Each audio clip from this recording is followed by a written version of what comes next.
Hello friends, and welcome again to Hope Arts Library. My name is Emily, and today we're going to do a little July wrap-up. I have read 6 books this month, and I thought we could just go through those, have a little chit-chat about what's been going on. All right, my little friend, you are going to have to sit down here, my little dude.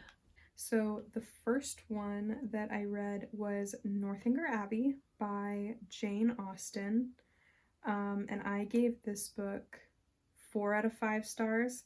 I think the reason I didn't give it a total 5 is because at one point in the book, Catherine is so silly in a bad way that it like really, I was cringing in my soul so hard. And then at the end, I also wanted to see more of like the couple together, and we just didn't get a whole lot of that, and that made me really sad. But this book is basically about a young woman named Catherine who loves stories. She loves novels, and I really liked at one point in the it was close to the beginning of the book, Jane Austen as the narrator interrupts the whole story just to have this little monologue about how, like, literally calling out other authors of her day and being like, "Stop making heroines that don't like to read, alright? I know you like to read, so stop making heroines that don't like to read." because I guess, like, at the time, the way she made it sound, reading novels, like stories, was sort of like not looked down upon, but it wasn't seen as that much of a, it wasn't seen as like a good pastime. Like, it sort of almost looked like how a lot of people right now view like video games or uh like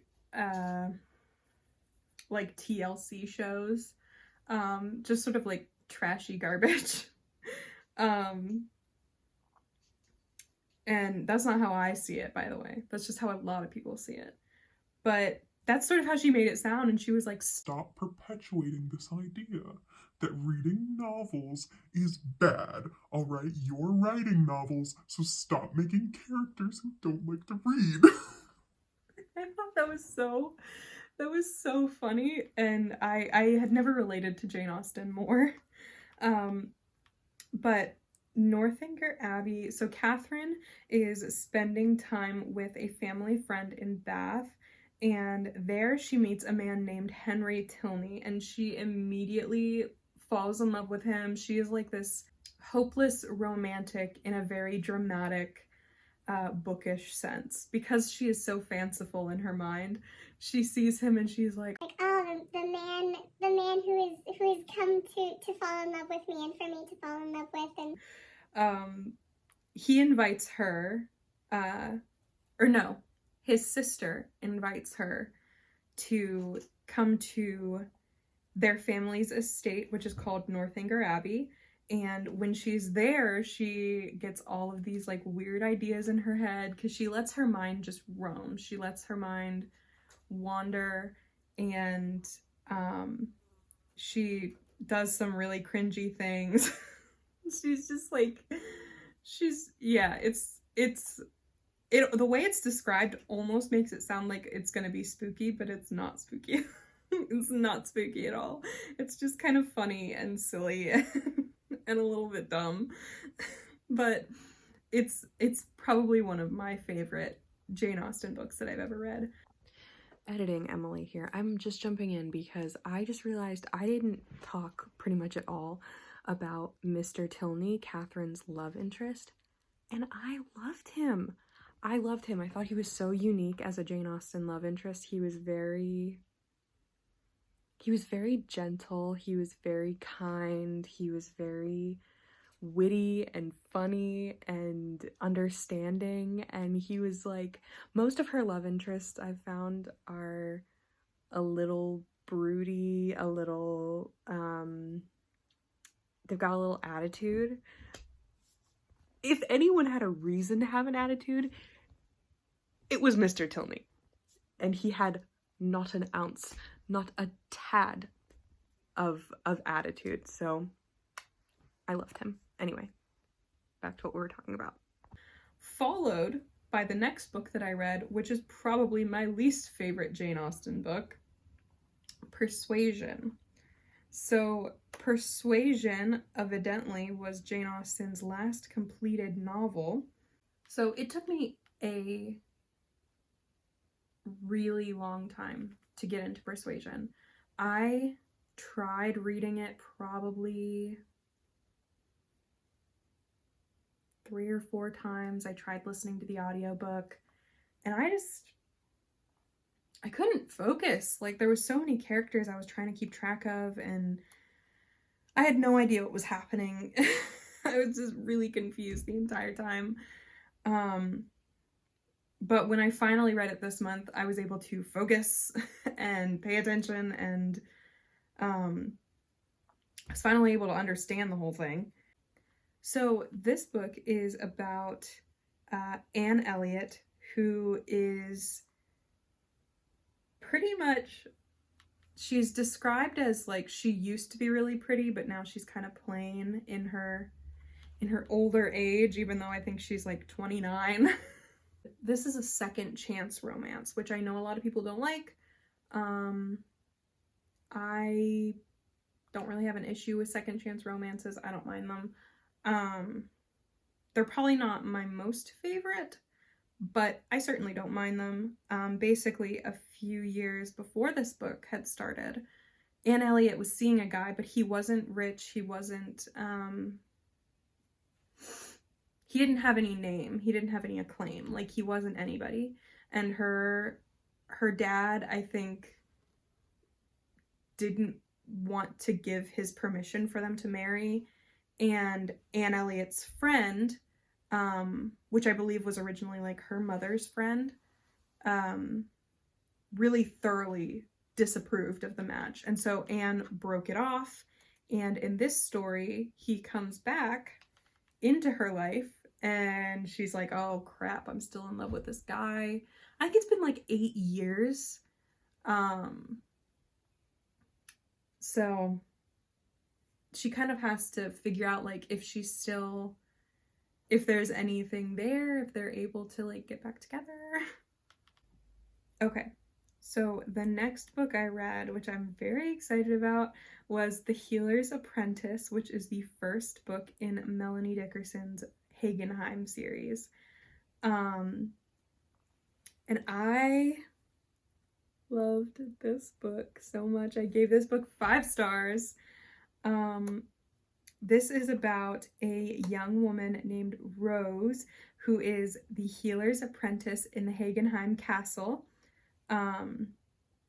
She's not really anybody. Like, she doesn't have money. She doesn't have any kind of royal title, any kind of name, anything like that. She is she's just a woodcutter's daughter, and she's not great at being a healer because she's like super squeamish about blood. She's super squeamish about all that kind of stuff. But she really wants to prove herself because she has to become the next healer. Because if she doesn't, she'll end up marrying somebody that her mother chooses for her, which is going to be somebody just awful.